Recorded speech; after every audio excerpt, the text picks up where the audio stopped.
très chers frères et sœurs de la République démocratique du Congo, nous sommes très heureux de vous retrouver aujourd'hui le 11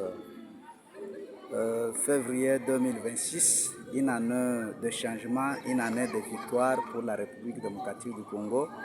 L'ennemi, son langage a changé, alors M. Kagame et son équipe, ils sont toujours dans les troubles et il manque maintenant ce qu'ils peuvent faire. Maintenant, il suscite la négociation. Alors, Fatih aussi a déjà pris des dispositions. Et les frères et sœurs congolais qui cherchent à négocier, vraiment, nous regrettons pour ceux-là qui vont encore dans les camps de l'ennemi. S'il y aura dialogue, on ne doit pas négocier avec les gens qui ont tenu l'arme. Non. Et puis le dialogue, pour quel objectif? Parce qu'il n'y a pas une crise là. La crise qui est là, c'est juste une crise sécuritaire qui est à une petite partie de la République. Alors moi, je ne vois pas, même quand le chef a dit, bon, c'est l'autorité nationale de référence, hein, je ne trouve pas qu'il est nécessaire d'organiser un dialogue. Un dialogue avec qui et pour quel aboutissement? Le dialogue, quand la Sénico est en train de chercher à se faire, à prendre les bons offices comme pacificateur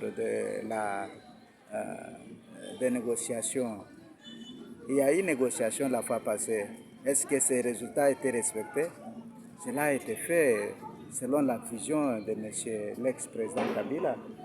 Alors, vous ne pouvez pas venir, vous voyez que vous n'êtes pas, vous ne vous retrouvez pas, vous venez pour chercher à déranger un président élu par son peuple. Non, on doit respecter la constitution de la République démocratique du Congo. Nous n'avons pas besoin de ce dialogue-là. Pour le moment, nous avons besoin d'abord de la restauration de la paix sur toute l'étendue de la République. C'est ça ce qui nous préoccupe. Moi, je demanderai à ceux-là qui parlent pour le dialogue d'arrêter. Et si vous suivez quelqu'un en train de parler dialogue, c'est un ennemi du Congo, c'est un envoyé du Rwanda, c'est un envoyé de la puissance occulte qui est contre le développement de la République démocratique du Congo.